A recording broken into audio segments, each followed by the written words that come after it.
Hay cosas que uno aprende con el tiempo a no contar en voz alta, no porque sean falsas, sino precisamente porque podrían ser demasiado reales.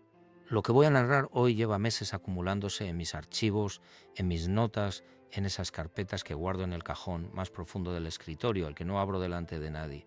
No es un rumor, no es una especulación de foro de internet, es una serie de hechos, testimonios, documentos y coincidencias que cuando los pones uno al lado del otro forman un patrón que resulta imposible ignorar. Y lo más inquietante no es lo que ocurrió, lo más inquietante es el silencio que lo rodea. Porque en Estados Unidos, en los últimos meses, algo está pasando, algo que los grandes medios no están contando, algo que ciertos sectores del gobierno parecen empeñados en mantener fuera del alcance del ciudadano común. Y yo llevo demasiados años en esto como para creer que ese silencio es accidental. El silencio, cuando es tan coordinado, tan perfecto, tan uniforme, nunca es accidental. Respira y escucha con atención, porque eso no va a repetirse dos veces. Permíteme comenzar por el principio, aunque el principio de esta historia no tiene una fecha exacta. Tiene más bien una sensación. Una sensación que varios investigadores independientes, varios militares retirados y varios científicos que prefieren el anonimato han descrito de manera casi idéntica en los últimos tiempos. La sensación de que algo ha cambiado, de que hay una presencia, una actividad, una frecuencia de eventos que antes no existía o que existía en niveles mucho más bajos. Y esa sensación no viene sola, viene acompañada de datos, de registros, de testimonios que, si los analizas uno por uno, podrían parecer anécdotas aisladas, pero que, vistos en conjunto, forman algo que se parece mucho a una revelación que nadie quiere hacer oficial. Déjame contarte lo que sé. En los últimos 18 meses, en distintos puntos del territorio de los Estados Unidos, se han registrado fenómenos que desafían cualquier explicación convencional. No estoy hablando solo de avistamientos de objetos no identificados, aunque esos también han aumentado de manera estadísticamente significativa según los propios registros del Pentágono. Estoy hablando de algo más amplio, más profundo. Estoy hablando de una serie de eventos que abarcan desde anomalías geomagnéticas registradas por instrumentos científicos hasta testimonios de personas que describen experiencias que cambiaron su percepción de la realidad de manera permanente. Personas que no son excéntricas, personas que son ingenieros, médicos, pilotos, funcionarios públicos, personas que, antes de vivir lo que vivieron, habrían sido los primeros en burlarse de este tipo de relatos. Hace unos meses recibí un mensaje. No voy a decir por qué canal llegó, porque eso comprometería a quien lo envió. El mensaje era breve. Decía algo así como: hay algo en los registros de los últimos meses que no cuadra con ningún modelo conocido. Estamos viendo lecturas que no deberían existir y nadie en la cadena de mando quiere hablar de ello. Firmado con un nombre que no voy a pronunciar, pero que pertenece a alguien que durante más de 2 décadas trabajó en un programa de monitoreo geofísico vinculado a agencias de defensa. Alguien que no tiene ningún incentivo para inventarse nada. Alguien que, al contrario, tiene todo el incentivo para callarse. Y sin embargo escribió: porque hay cosas que se vuelven demasiado pesadas para cargarlas en silencio. ¿Qué tipo de lecturas? Eso es lo que me pregunté de inmediato. Y lo que fui descubriendo en las semanas siguientes fue suficiente para mantenerme despierto más noches de las que quisiera admitir. Resulta que en al menos 4 ubicaciones distintas del territorio norteamericano, distribuidas en estados que no comparten frontera entre sí, se han detectado anomalías en el campo electromagnético terrestre que no corresponden a ningún evento geológico conocido, a ninguna tormenta solar registrada en esas fechas y a ninguna actividad de infraestructura humana documentada en esas zonas. Las lecturas aparecen, duran entre minutos y horas y luego desaparecen sin dejar rastro en los registros oficiales, como si alguien las borrara o como si alguien se asegurara de que nunca llegaran a los archivos permanentes. Pero lo más inquietante ocurrió después, porque en esas mismas ubicaciones, en esas mismas ventanas de tiempo, varias personas reportaron de manera independiente, sin conocerse entre sí, sin tener ningún vínculo previo, experiencias que comparten una estructura. Narrativa casi idéntica, una luz que no proyecta sombra, una sensación de que el tiempo se detiene o se ralentiza de manera perceptible. Una presencia que no es visible, pero que se siente con una intensidad que varios de los testigos describen como abrumadora, y en algunos casos algo más específico. Algo que me costó mucho tiempo decidir si incluir en este relato, porque suena, lo sé, a territorio de ciencia ficción. pero los testimonios son demasiados y demasiado consistentes para ignorarlos. Varios de estos testigos describen haber escuchado con toda claridad voces o mensajes que no provenían de ninguna fuente física identificable. Mensajes que, en más de un caso, contenían información que el receptor no podía haber conocido por ningún medio convencional. Sé lo que estás pensando y entiendo la resistencia. Yo también la tuve. Llevo décadas investigando fenómenos en el límite de lo explicable, y aún así hay momentos en que la mente racional se aferra a sus certezas con una fuerza casi desesperada. Pero hay un punto en que la acumulación de evidencia se vuelve imposible de desestimar, y ese punto en esta investigación particular lo cruzamos hace tiempo, porque no se trata de uno o dos testimonios exaltados, se trata de decenas, de personas que vienen de contextos completamente distintos, que no se conocen, que en muchos casos se sienten avergonzadas o asustadas de contar lo que vivieron y que, sin embargo, cuando se les escucha en privado, describen experiencias que encajan entre sí como piezas de un rompecabezas que nadie ha querido armar en público. Uno de esos testimonios me llegó a través de un contacto en el ámbito académico. Una profesora universitaria de física cuántica, con publicaciones en revistas de primer nivel, que me pidió expresamente que no mencionara su nombre ni su institución.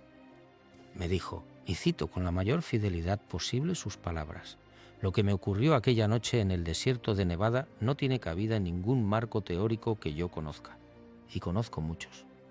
Vi algo que se movía de una manera que viola los principios de inercia tal como los entendemos.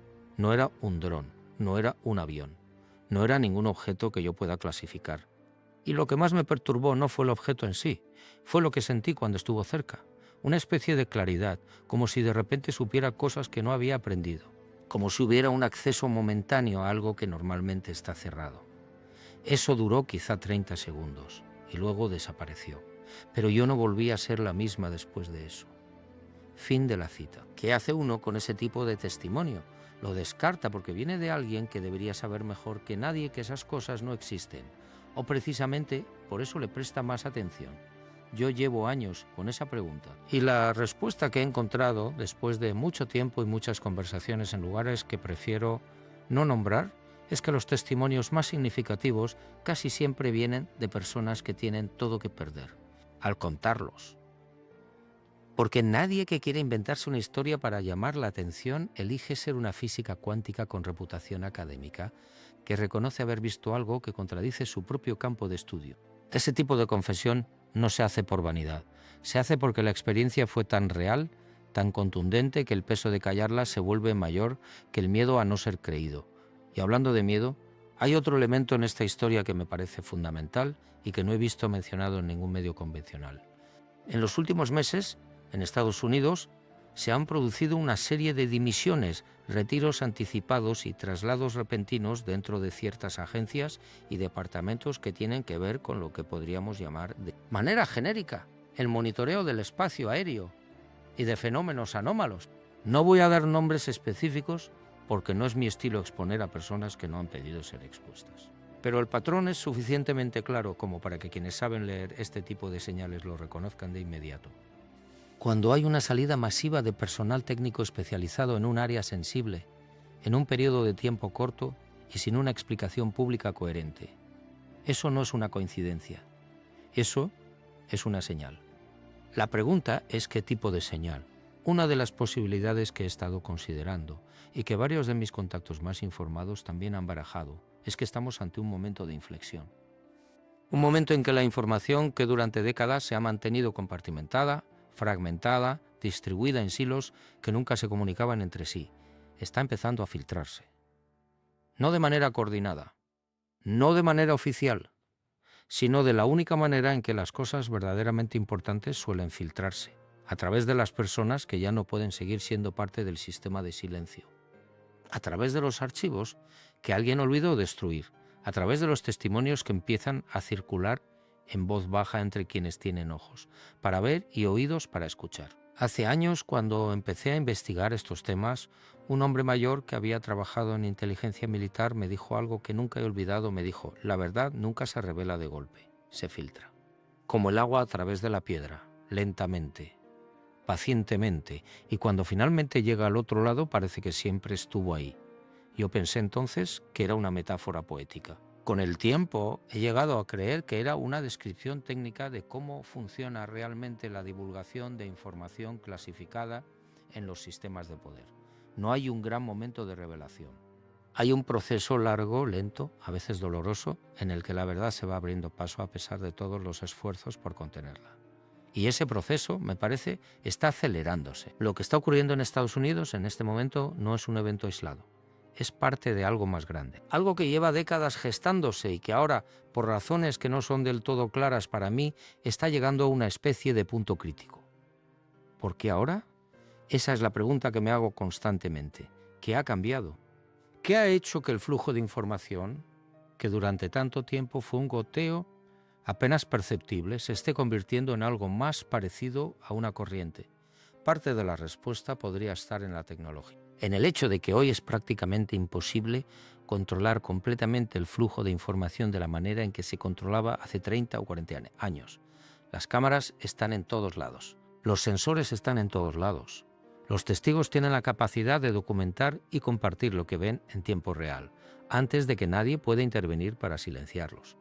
Pero eso solo explica una parte, porque hay otra parte que tiene que ver con algo más difícil de cuantificar, algo que varios de los investigadores con quienes he hablado describen como un cambio en la naturaleza misma de los fenómenos, como si lo que sea que está ocurriendo no quisiera seguir siendo ignorado, como si hubiera una intención detrás de la visibilidad creciente de estos eventos. Sé que eso suena a territorio metafísico, y quizá lo es. Pero permíteme recordarte que la metafísica de ayer es con frecuencia la física de mañana. Que muchas de las cosas que hoy damos por sentadas en nuestra comprensión del universo fueron en su momento consideradas herejías o delirios. La idea de que el espacio y el tiempo son relativos. La idea de que a nivel subatómico las partículas pueden estar en dos lugares al mismo tiempo. La idea de que el universo observable es solo una fracción infinitesimal de todo lo que existe. Ninguna de esas ideas fue bien recibida cuando apareció por primera vez. Todas ellas fueron resistidas, ridiculizadas, ignoradas, y todas ellas resultaron ser verdad. Entonces, ¿qué pasa si lo que estamos viendo en este momento, estos fenómenos, estas anomalías, estos testimonios que no encajan en ningún modelo convencional, son la señal de algo que nuestra comprensión actual todavía no tiene las herramientas para procesar? ¿Qué pasa si el problema no es que estos eventos sean falsos, sino que son demasiado reales para el marco conceptual que usamos para interpretar la realidad? Déjame contarte algo más. Algo que tiene que ver con un lugar específico. Un lugar que en los últimos meses ha aparecido de manera recurrente en los testimonios y en los documentos que he podido revisar. No voy a dar coordenadas exactas.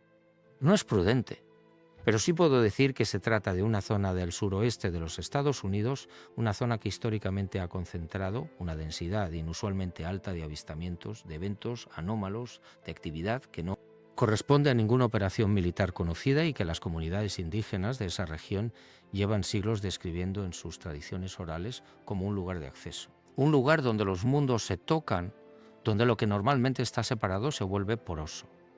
En los últimos 18 meses, la actividad en esa zona ha aumentado de manera notable. Los registros satelitales muestran patrones de calor y de movimiento que no corresponden a ninguna actividad humana documentada. Los residentes de las comunidades cercanas reportan fenómenos lumínicos con una frecuencia que varios de ellos describen como sin precedentes en su memoria o en la memoria de sus mayores. Y hay algo más. Algo que me llegó a través de un canal que prefiero no identificar, pero que tiene una credibilidad que yo personalmente he podido verificar en la medida de lo posible. En esa zona, en los últimos meses, se han realizado operaciones de recuperación. Operaciones discretas, nocturnas, con personal que no lleva insignias identificables y con equipamiento que varios observadores describen como inusual, incluso para los estándares militares más avanzados. ¿Qué estaban recuperando? Esa es la pregunta que no tiene respuesta oficial. Pero las pistas que he podido reunir apuntan en una dirección que, si es correcta, tendría implicaciones que van mucho más allá de cualquier debate sobre ufología o fenómenos paranormales. Porque lo que algunos de mis fuentes sugieren, con la cautela que corresponde, es que lo que se está recuperando no son objetos en el sentido convencional del término, o al menos no solo objetos, sino también, y aquí es donde la historia se vuelve verdaderamente difícil de procesar, información, en una forma que no es texto, no es imagen, no es ningún formato de almacenamiento que conozcamos. Información que, Según las descripciones más detalladas que he podido obtener, parece estar codificada en la materia misma de los objetos de una manera que desafía cualquier comprensión actual de cómo funciona el almacenamiento de datos. Permíteme detenerme aquí un momento, porque sé que esto suena a ciencia ficción de la más especulativa. Y yo mismo, la primera vez que escuché esta descripción, la archivé mentalmente en la categoría de lo inverosímil. Pero luego empecé a encontrar referencias a conceptos similares en lugares inesperados. En publicaciones académicas de física teórica que exploran la posibilidad de que la información sea una propiedad fundamental del universo, anterior incluso a la materia y la energía. En las teorías del físico John Wheeler, que pasó la última parte de su vida argumentando que el universo es en su esencia un sistema de procesamiento de información. En los trabajos más recientes sobre holografía cuántica, que sugieren que toda la información de un volumen tridimensional puede estar codificada en su superficie bidimensional y en algo mucho más antiguo. En las descripciones que las tradiciones espirituales de casi todas las culturas humanas hacen de ciertos objetos o lugares como portadores de conocimiento que trasciende el tiempo y el espacio ordinarios. Es posible que lo que los científicos teóricos están empezando a vislumbrar y lo que las tradiciones antiguas siempre supieron sean la misma cosa descrita con vocabularios distintos. Es posible que lo que se está recuperando en esa zona del suroeste americano sea precisamente eso. Una forma de información que nuestros instrumentos actuales apenas empiezan a detectar, pero que ciertas tradiciones humanas siempre reconocieron como real. No tengo respuestas definitivas. Lo que tengo son preguntas que se acumulan y la sensación, cada vez más difícil de ignorar, de que estamos en un momento histórico. Un momento en que varias líneas de investigación, varias tradiciones de conocimiento y varios procesos históricos que han corrido en paralelo, durante mucho tiempo están convergiendo en un punto que todavía no podemos ver con claridad, pero cuya existencia se puede intuir. Quiero contarte ahora algo que me ocurrió a mí. No me gusta hablar en primera persona de experiencias propias, porque creo que el investigador debe mantenerse en segundo plano. Pero hay un episodio que siento que es relevante para lo que estoy narrando y que me resulta difícil omitir. Hace algunos meses, en el contexto de esta investigación, tuve una conversación con un hombre que no voy a identificar más que diciendo que ha pasado décadas en el corazón de los sistemas de inteligencia de varios países occidentales. Un hombre que en condiciones normales no hablaría con alguien como yo, pero que, por razones que él mismo no supo explicar del todo, decidió hacerlo. Lo que me dijo en esa conversación me dejó sin palabras durante un buen rato. Me dijo que hay un consenso no oficial, no documentado, no atribuible a ninguna institución, pero real y operativo entre ciertos sectores de las comunidades de inteligencia de al menos 5 países, de que lo que está ocurriendo no tiene una explicación que quepa dentro de los marcos de referencia que esas comunidades han usado hasta ahora. Me dijo que hay personas en posiciones de responsabilidad que están genuinamente asustadas, no por lo que saben, sino por lo que no saben, por la magnitud de lo que no saben. Y me dijo algo más que me quedó resonando durante días. Me dijo que el mayor problema no es la existencia de los fenómenos, es que los fenómenos parecen ser conscientes de que están siendo observados y que esa conciencia cambia su comportamiento. Piensa en lo que eso significa. Si es verdad, y yo no afirmo que lo sea, pero si es verdad, entonces no estamos hablando de fenómenos físicos pasivos que simplemente ocurren y que los humanos observamos desde fuera. Estamos hablando de algo que tiene, en algún sentido que todavía no comprendemos, una dimensión de agencia, de intención, de interacción. Y eso cambia fundamentalmente la naturaleza de la pregunta que deberíamos estar haciéndonos. Porque la pregunta ya no sería solo qué son estos fenómenos. La pregunta sería qué quieren. O más exactamente, qué tipo de relación están intentando establecer. ¿Tú qué crees que ocurre realmente cuando alguien describe esa sensación de presencia, esa claridad repentina, ese acceso momentáneo a información que no debería tener? ¿Lo descartamos como una anomalía neurológica, como un estado alterado de conciencia, sin más significado que el de un cortocircuito en el cerebro? ¿O consideramos la posibilidad de que sea exactamente lo que parece ser? Un contacto, una comunicación. Un intento de transmisión de algo que nuestros sistemas de percepción ordinarios no están diseñados para recibir, pero que, en ciertas condiciones, en ciertos lugares, en ciertos momentos, logra filtrarse de todas formas. Hay un aspecto de esta historia que hasta ahora no he mencionado y que creo que es importante. Tiene que ver con los niños. En varios de los testimonios que he recopilado en los últimos meses aparece de manera recurrente una referencia a niños que describen experiencias similares a las de los adultos, pero con una diferencia significativa. Los niños no parecen asustados, los niños describen estas experiencias con una naturalidad que los adultos que los escuchan encuentran perturbadora. Como si para ellos no hubiera nada extraordinario en ver una luz que no proyecta sombra, o en escuchar una voz que no tiene fuente física, o en sentir esa presencia que los adultos describen como abrumadora. Como si para ellos fuera algo familiar, algo que reconocen. Uno de los testimonios más impactantes que he recibido en este sentido viene de una madre en el estado de Nuevo México. Una mujer completamente ordinaria, sin ningún interés previo en estos temas, que me escribió para contarme que su hijo de 6 años, una noche de hace varios meses, le describió con todo detalle un encuentro que había tenido en el jardín de su casa. Le describió una figura que no era humana, pero que tampoco era amenazante. Le describió una comunicación que no fue en palabras, sino en imágenes y sensaciones. Y le describió un mensaje que el niño repitió varias veces con la misma formulación exacta, como si lo hubiera memorizado. Nos están esperando para que estemos listos. Y cuando la madre le preguntó ¿listos para qué?, el niño se encogió de hombros y dijo que no lo sabía, que eso era todo lo que le habían dicho. ¿Qué hace uno con ese testimonio? ¿Cómo lo clasifica? ¿Cómo lo incorpora a cualquier marco de comprensión existente? Yo no tengo una respuesta satisfactoria. Lo que sí tengo es la sensación de que ese tipo de mensaje, esa formulación específica, ese nos están esperando para que estemos listos, aparece en demasiados contextos distintos como para ser una coincidencia. Aparecen tradiciones espirituales de culturas que no tuvieron contacto entre sí. Aparecen experiencias cercanas a la muerte documentadas en distintas partes del mundo. Aparecen los relatos de personas que describen estados alterados de conciencia de naturaleza no farmacológica, y aparece ahora en el testimonio de un niño de 6 años en Nuevo México. Quizá no sea nada. Quizás sea el producto de una mente infantil procesando estímulos de una manera que los adultos interpretamos como significativa cuando en realidad es aleatoria.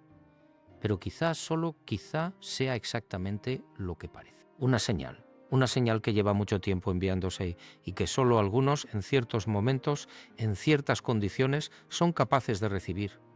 Volvamos a los hechos más concretos, porque hay otro elemento de esta historia que quiero abordar y que tiene una dimensión más verificable, aunque no por eso menos inquietante.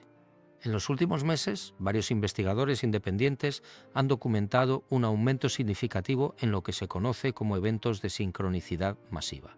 Es decir, situaciones en que un número inusualmente alto de personas, en lugares distintos y sin conexión entre sí, reportan el mismo sueño, la misma visión, la misma sensación, en la misma ventana de tiempo. Esto no es nuevo. Hay registros históricos de fenómenos similares en distintas épocas, pero la frecuencia y la escala de lo que se está documentando ahora es, según quienes llevan más tiempo estudiando este tipo de fenómenos, sin precedentes en los registros modernos. ¿Qué significa eso? Una posibilidad, la más conservadora, es que se trata de un efecto de la interconectividad global.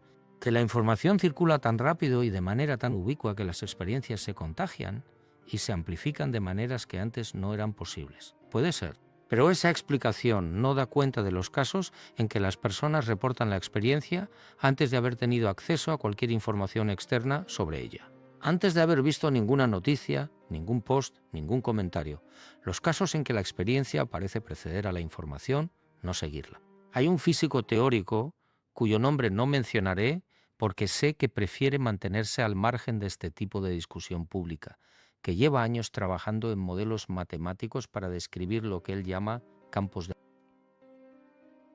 información no locales. La idea, muy simplificada, es que la conciencia individual no es completamente individual, que hay una dimensión de la experiencia consciente que trasciende los límites del cerebro individual y que puede, en ciertas condiciones, sincronizarse con la experiencia de otros individuos de maneras que no requieren ningún canal de comunicación físico convencional. Esto no es misticismo, es matemática que todavía no tiene un consenso científico detrás, pero que tampoco ha sido refutada. Y si ese modelo tiene alguna validez, entonces lo que estamos viendo en estos eventos de sincronicidad masiva podría ser exactamente lo que el modelo predice.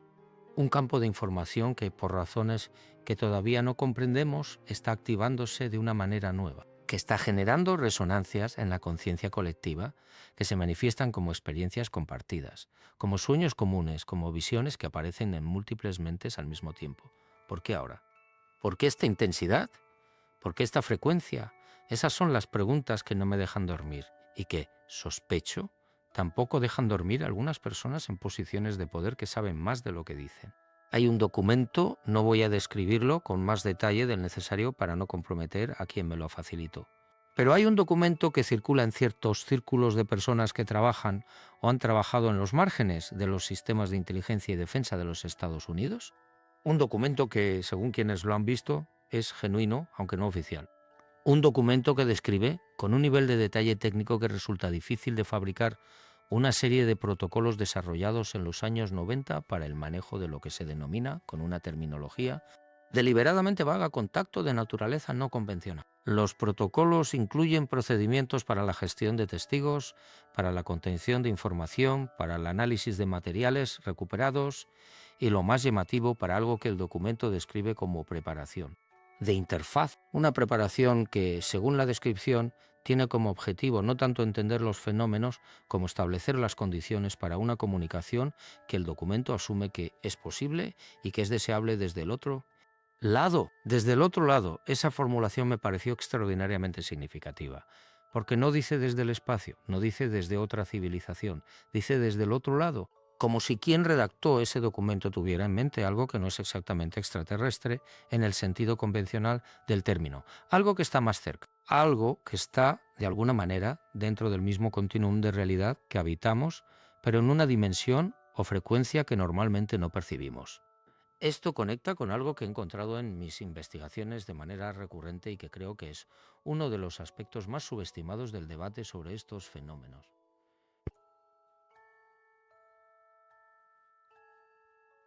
La posibilidad de que lo que estamos llamando por comodidad extraterrestre no sea en realidad exterior a nosotros en el sentido espacial, sino en el sentido dimensional. La posibilidad de que lo que percibimos como visitas de otro lugar sean en realidad manifestaciones de algo que siempre ha estado aquí, con nosotros, en una capa de la realidad que nuestra percepción ordinaria no alcanza a registrar. Las tradiciones espirituales más antiguas de la humanidad, desde las chamánicas hasta las grandes tradiciones místicas de Oriente y Occidente, hablan de manera consistente de la existencia de planos de realidad que coexisten con el plano físico ordinario. Hablan de entidades, de presencias, de inteligencias que habitan esos planos y que ocasionalmente entran en contacto con la conciencia humana, y describen ese contacto invariablemente como transformador, como algo que cambia al ser humano, que lo experimenta de manera irreversible, no siempre de manera cómoda, no siempre de manera placentera, pero siempre de manera significativa. ¿Y si esas tradiciones que durante siglos hemos tratado como metáforas poéticas o como proyecciones psicológicas de mentes primitivas eran en realidad descripciones precisas de una realidad que nuestra ciencia moderna todavía no tiene los instrumentos para verificar? ¿Y si los chamanes, los místicos, los visionarios de todas las culturas y todas las épocas estaban describiendo con el vocabulario disponible en su tiempo y en su contexto exactamente lo mismo que los físicos teóricos? Están empezando a vislumbrar con el vocabulario de la matemática cuántica. Esa convergencia me parece uno de los fenómenos más significativos de nuestro tiempo.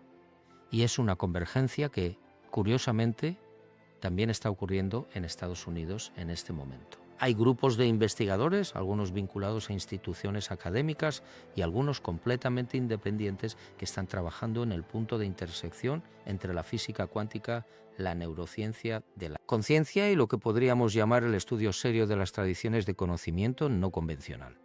Grupos que están encontrando, para su propia sorpresa en muchos casos, que los modelos matemáticos que mejor describen ciertos fenómenos cuánticos se parecen mucho estructuralmente a las descripciones que las tradiciones espirituales hacen de la naturaleza de la conciencia y de su relación con la realidad física. No es una coincidencia menor, es una señal de que quizá estamos llegando a algo. Quizá después de siglos de separación entre ciencia y espiritualidad, entre el conocimiento del exterior y el conocimiento del interior, estamos llegando a un punto en que esas dos tradiciones de comprensión empiezan a converger, a reconocerse, a hablar el mismo lenguaje, y si eso es así, entonces lo que está ocurriendo en Estados Unidos en este momento no es solo un fenómeno de ufología o de anomalías geofísicas. Es parte de algo mucho más grande. Es parte de un proceso de expansión de la conciencia colectiva que tiene implicaciones que todavía no somos capaces de imaginar del todo. Permíteme volver a algo más concreto, porque no quiero que esta narración se pierda en la abstracción. Hay hechos, hay fechas, hay lugares, hay personas. Y hay en el centro de todo esto una pregunta muy específica que creo que merece ser formulada con toda claridad. ¿Qué sabe el gobierno de los Estados Unidos que no está diciendo? No es una pregunta retórica. Es una pregunta que tiene respuestas parciales, fragmentadas, distribuidas en documentos desclasificados, en testimonios de personas que trabajaron dentro del sistema, en las grietas de una narrativa oficial que cada vez tiene más dificultades para mantenerse coherente frente a la acumulación de evidencia que la contradice. Lo que sabemos con certeza es esto. El gobierno de los Estados Unidos ha reconocido oficialmente en los últimos años la existencia de programas de investigación de fenómenos aéreos no identificados que durante décadas negó que existieran. Ha reconocido la existencia de materiales recuperados cuya naturaleza no ha sido explicada. Ha reconocido que hay eventos documentados por sensores militares que no tienen explicación dentro del marco de la tecnología conocida, ni propia ni de ninguna potencia extranjera identificada. Y ha reconocido, aunque con una vaguedad que parece deliberada, que estos fenómenos representan un desafío para la comprensión convencional de lo que es posible. Eso es lo que se ha reconocido en público. Lo que no se ha reconocido, lo que permanece en el territorio de lo no dicho, de lo insinuado, de lo que se puede leer entre líneas, en ciertos testimonios y en ciertos documentos, es mucho más significativo. Y es eso, precisamente eso, lo que está empezando a filtrarse en este momento.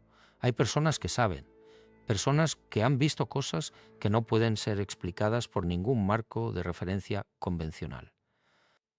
Personas que han tenido acceso a información que cambia fundamentalmente la manera en que uno entiende la naturaleza de la realidad, el lugar del ser humano en el cosmos y la pregunta de si estamos solos. Y esas personas, algunas de ellas, están llegando al final de su vida o al final de su paciencia con el sistema de silencio.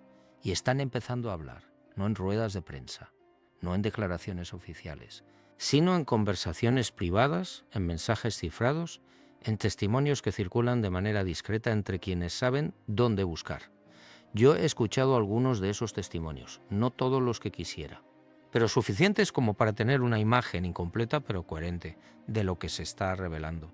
Y lo que se está revelando es esto, que la actividad que estamos observando en este momento, estos fenómenos, estas anomalías, estos eventos que desafían la explicación convencional, no es nueva, no empezó ayer. No empezó hace una década. Lleva siglos ocurriendo, quizá milenios, y lo que ha cambiado no es la actividad en sí, sino nuestra capacidad de detectarla, documentarla y, en cierta medida, comprenderla. Lo que también se está revelando, y esto es quizá lo más difícil de procesar, es que la relación entre esta actividad y la conciencia humana no es accidental. No es que los fenómenos ocurran y los humanos los observamos desde fuera.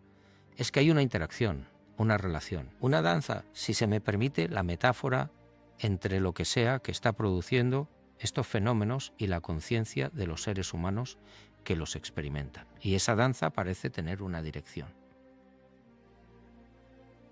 Parece estar llevando algo, parece ser parte de un proceso que tiene una intención, aunque esa intención no sea completamente legible para nosotros todavía. ¿Hacia dónde lleva ese proceso? Esa es la pregunta que no me atrevo a responder con certeza, pero hay algunas pistas. Hay algunas señales en los testimonios, en los documentos, en las tradiciones de conocimiento que he consultado, que apuntan en una dirección que podría describirse con toda la cautela del mundo como una expansión. Una expansión de la conciencia, una ampliación de lo que los seres humanos somos capaces de percibir, de comprender, de experimentar. Como si el proceso que está ocurriendo tuviera como objetivo o como efecto el despertar de capacidades que normalmente permanecen dormidas en la mayor parte de los seres humanos. Eso, de nuevo, suena a misticismo. Pero hay evidencia científica en el sentido más riguroso del término, de que el cerebro humano tiene capacidades que en condiciones ordinarias no se activan. Hay estudios sobre estados alterados de conciencia, sobre experiencias cercanas a la muerte, sobre meditación profunda, que documentan accesos a estados de procesamiento de información que trascienden lo que consideramos normal. Y hay en los testimonios de personas que han tenido experiencias de contacto una descripción recurrente de esos mismos estados, de esa misma claridad, de ese mismo acceso a algo que normalmente está cerrado. Y si el contacto, cualquiera que sea su naturaleza, es en parte un proceso de activación, un proceso de despertar de capacidades que la especie humana tiene en potencia pero que no ha desarrollado todavía, y si lo que está ocurriendo en este momento, esta intensificación de la actividad, esta aceleración del proceso de filtración de información, es parte de ese despertar, no lo sé, no puedo afirmarlo. Pero tampoco puedo ignorar que esa posibilidad es coherente con demasiadas cosas que he encontrado en años de investigación, con demasiados testimonios, con demasiadas tradiciones de conocimiento, con demasiados datos que apuntan en la misma dirección. Hay algo más que quiero mencionar antes de llegar al final de este relato, algo que tiene que ver con la dimensión personal de todo esto, con lo que significa para un ser humano individual vivir en este momento. Porque creo que uno de los efectos de la narrativa dominante, esa narrativa que niega, que minimiza, que ridiculiza, es que deja a las personas que han tenido experiencias genuinas completamente solas. Completamente sin marco de referencia. Completamente sin vocabulario para procesar lo que les ha ocurrido. He hablado con decenas de personas en esa situación. Personas que vivieron algo que no pueden explicar y que no se atreven a contarlo porque saben que no serán creídas. Personas que cargan con esa experiencia en soledad, a veces durante décadas. Y lo que me dicen casi invariablemente es que lo más difícil no fue la experiencia en sí. Lo más difícil fue después. Fue la soledad. Fue la ausencia de un espacio donde poder procesar lo que les había ocurrido sin ser juzgadas o patologizadas. Si estás escuchando esto y has vivido algo que nunca te atreviste a contar, quiero que sepas que no estás solo, que hay más personas en tu situación de las que imaginas, y que la incapacidad de nuestra cultura para dar cabida a cierto tipo de experiencias no las hace menos reales, solo las hace más solitarias. ¿Has vivido algo que no puedes explicar?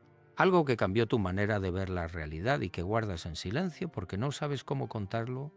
Puedes dejarlo en los comentarios si quieres, no para ser analizado ni juzgado, sino porque quizá al contarlo encuentres que no eres el único, que hay otros que reconocen en tu experiencia algo de la suya. Y que ese reconocimiento, ese simple acto de ser visto y escuchado, tiene un valor que no debe subestimarse. Porque en el fondo eso es también parte de lo que está ocurriendo en este momento, una ruptura del aislamiento. Una apertura de espacios donde las experiencias que no caben en la narrativa oficial pueden finalmente ser compartidas, comparadas, integradas en una comprensión más amplia de lo que somos y de lo que está ocurriendo. Voy llegando al final de lo que quería contar hoy, aunque en realidad nunca se llega al final de una historia como esta, porque una historia como esta no tiene final. Tiene, en el mejor de los casos, capítulos. Y el capítulo que estamos viviendo ahora mismo es, me parece, uno de los más significativos. Lo que está ocurriendo en Estados Unidos en este momento, lo que los grandes medios no están contando, lo que ciertos sectores del poder prefieren que no se sepa, no es solo una serie de fenómenos inexplicables, es la señal de algo más profundo. Es la señal de que estamos en un momento de transición. Un momento en que ciertas verdades que han estado ocultas, algunas deliberadamente y otras simplemente porque no teníamos los instrumentos para verlas, están empezando a hacerse visibles. No de golpe, no de manera cómoda, no de la manera en que quizá nos gustaría, sino de la única manera en que las grandes verdades siempre se revelan, poco a poco, a través de las grietas, a través de los testimonios, de personas que ya no pueden seguir callando a través de los datos que no encajan, con la versión oficial a través de las experiencias que desafían todo lo que creíamos saber. Y en el centro de todo esto, en el corazón de todos estos fenómenos, de todos estos documentos y anomalías y señales que no encajan, hay una pregunta. Una sola pregunta que, cuando la formulas con honestidad, lo cambia todo. La pregunta no es si hay algo más allá de lo que percibimos ordinariamente. La evidencia de que hay algo más allá es demasiado abundante, demasiado consistente, demasiado difícil de ignorar. La pregunta es qué somos nosotros en relación con ese algo más allá. ¿Qué lugar ocupamos en un universo que es evidentemente mucho más vasto, mucho más complejo, mucho más habitado de lo que nuestra narrativa oficial ha querido reconocer? ¿Somos los únicos? Claramente no. ¿Somos los más avanzados? Claramente tampoco. ¿Somos los más importantes? Esa es una pregunta más difícil. Porque hay algo en los testimonios, en las tradiciones de conocimiento, en los mensajes que se repiten con distintas formulaciones en distintos contextos, que sugiere que sí, no en el sentido de superioridad, sino en el sentido de que algo en lo que somos, algo en la naturaleza de la conciencia humana, algo en nuestra capacidad de experimentar, de sentir, de crear, de amar, tiene un valor que trasciende lo que nosotros mismos somos capaces de reconocer en nosotros.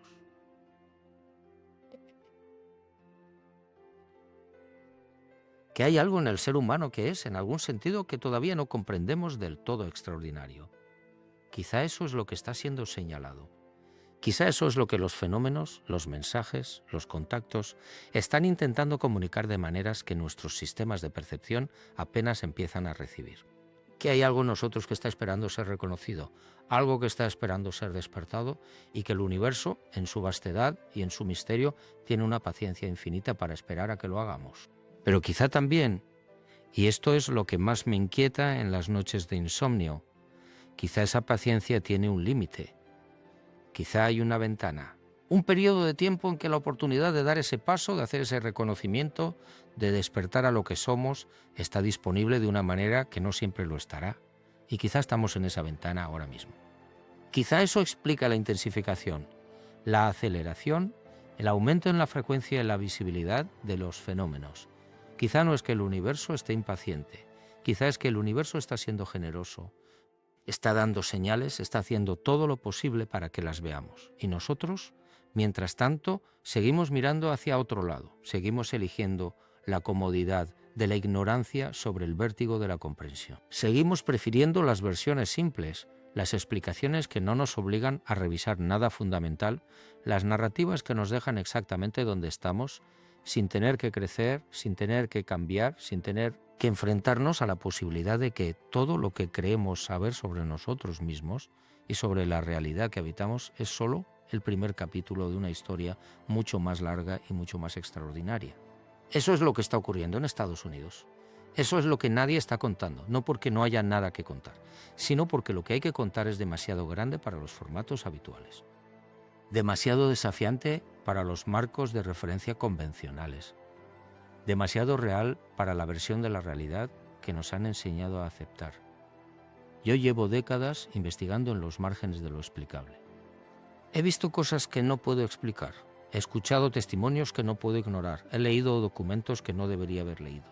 Y después de todo ese tiempo, después de todas esas conversaciones de lugares que prefiero no nombrar con personas que prefieren no ser nombradas, lo que más me sorprende no es la existencia de los fenómenos, es nuestra resistencia a tomarlos en serio. Es la extraordinaria capacidad que tenemos, como especie, para mirar directamente algo que desafía todo lo que queremos saber y encontrar la manera de no verlo. Pero eso también está cambiando, lentamente, pacientemente, como el agua a través de la piedra. Algo se está abriendo, algo se está revelando. Y cuando finalmente llega al otro lado, cuando la verdad que se ha estado filtrando durante tanto tiempo finalmente alcance la superficie, parecerá que siempre estuvo ahí, que siempre fue evidente, que nunca fue un misterio. Hasta ese momento yo seguiré investigando, seguiré escuchando, seguiré reuniendo las piezas de un rompecabezas que todavía no puedo ver completo, pero cuya existencia ya no me cabe ninguna duda. Y seguiré contando lo que encuentro aquí, de esta manera, con esta voz, para quienes tienen oídos para escuchar y ojos para ver más allá de la versión oficial de la realidad. Porque al final, quizá el mayor misterio no es lo que está ahí fuera, en los cielos, en los desiertos, en los archivos clasificados, en los testimonios que nadie quiere investigar. Quizá el mayor misterio somos nosotros mismos, la naturaleza de nuestra conciencia, la profundidad de lo que somos capaces de experimentar y de comprender. El abismo entre lo que somos y lo que podríamos ser. Entre lo que sabemos y lo que todavía no nos hemos atrevido a saber. Eso es todo por hoy. Aunque en realidad no es todo, nunca es todo.